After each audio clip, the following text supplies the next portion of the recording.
Okay, hi everybody. My name is Neil Barry. This is my co-anchor Cassie, and we're here today as part of the Lynn Lowdown.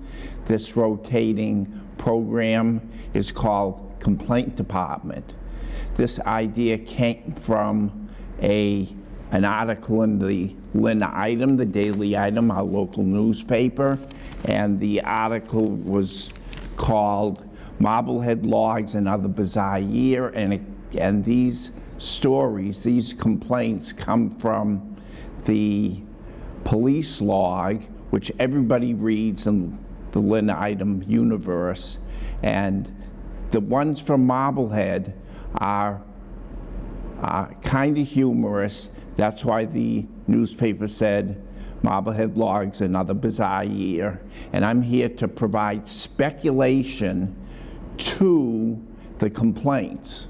So I'll be reading, I'll be providing speculation, and as a special added treat, I'll be showing pictorial illustrations of the complaint being reported. So the first complaint is from Marblehead, January 2nd. An Elm Street caller stated that her neighbors have been harassing her by calling her names, screaming at her, and she believed they were, quote, shining a laser into the window at her. Now, these are very serious complaints. The question I have, the speculation I have, was did she have her windows open during a freezing period of the season? Did she have her door creaked open, or what was going on?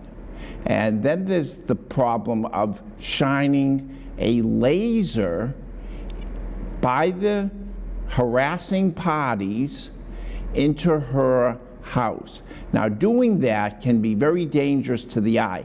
I speculate that it was a flashlight. So what I'd like to show you now is a pictorial representation of the activity. Here are the Blue Meanies from the Beatles album, Yellow Submarine.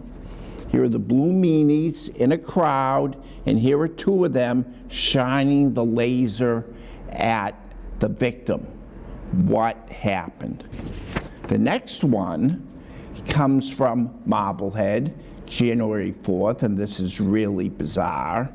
A Front Street caller reported a man threw pieces of, ready for this, dog poop at her while she was walking her dog.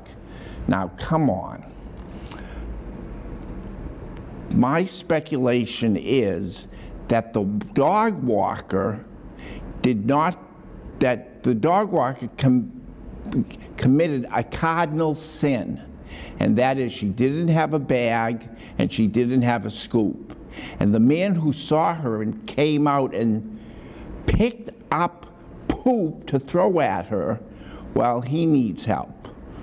But he probably thought she did something that was not correct, not right, not polite, and that was to pick up her dog's own poop.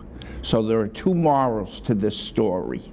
One is, if you're out on the sidewalk and your dog does a poop, make sure you have a bag and a scoop. The other one is, for the man, let sleeping poop lie. A lot of problems will be solved by just holding back. And this one is a pictorial representation of the man throwing the little circles, which is symbolic of poop, and throwing it at the house and the person walking down. I know it's a little hard to see the person based on the drawing, but believe me, it is a impressionistic modern art version of poop. So that's the second one. It is a menace, the leaving behind of excrement of your pet. However, there are a couple of instances in which I forgive. Well, one instance, when somebody is unable to scoop it up. I see, living in New York, a lot of people who are either disabled or too old to get down low to the ground like that, and those are the people that I see walk away from their dog's mess, and I think, you know, that's, what are you gonna do? However, there are a lot of people that leave it behind, that it's horrible for other people using the sidewalk. I agree with that. I believe that people might be wearing very expensive shoes and don't want to push it over to the curb area. So that could be a problem too.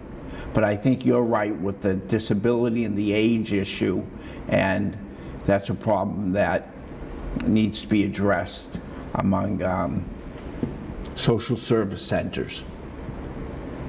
Now, the last one we're going to do for today is from Peabody, and this is I Spy, The Man from U.N.C.L.E., Mission Impossible, the whole 9 yards of mysterious criminal, possibly criminal activity. A Beckett Street caller reported a burglary attempt. The caller stated a male party wearing a black face mask. Now that is dangerous. Michael Jordan, black sweater, he has style. Black pants, black cotton gloves, black Air Jordan sneakers with maroon on the sole, left her apartment when she came home. He stated he was, quote unquote, looking for Billy, and he didn't take anything. The caller stated the man took off his shoes prior to entering her apartment. Very polite. He's a very polite Courteous. Burglar. Very courteous. Very courteous. He came in, took his shoes off. Now, you know, Cassie, from your living environment, that taking your shoes off is a we have to ask ourselves, what was the man doing in the house? He's wearing all black. Now, all black is a television symbol of a cat burglar. You know you have a cat burglar in the house if you see shoes that are not part of your shoe collection and you can't hear him. If somebody's a noise pumper putting sounds into your house, that is evidence that there's no one in your house most of the time. So this person knew what he was doing. The big question is, was he looking for easy entrance the next time? Was he looking for valuable jewelry, watches, money? Did he unscrew a little door lock? Or was he a drawer diver? Oh, that is a thought I don't even want to go near. A drawer diver. A drawer diver. I don't want to go there. We will just leave it as that and let your imagination take you. So that's the first show of Complaint Department. And we'd like to sincerely thank the Lynn Daily Item for providing us with the complaints. Thank you very much. There's a whole bunch of them. Here they are here, so we have plenty of content for the future. Some of them are funny. I invite you to get the item and look at them yourselves, and I think you'll have a good time at the dinner table discussing Marblehead complaints.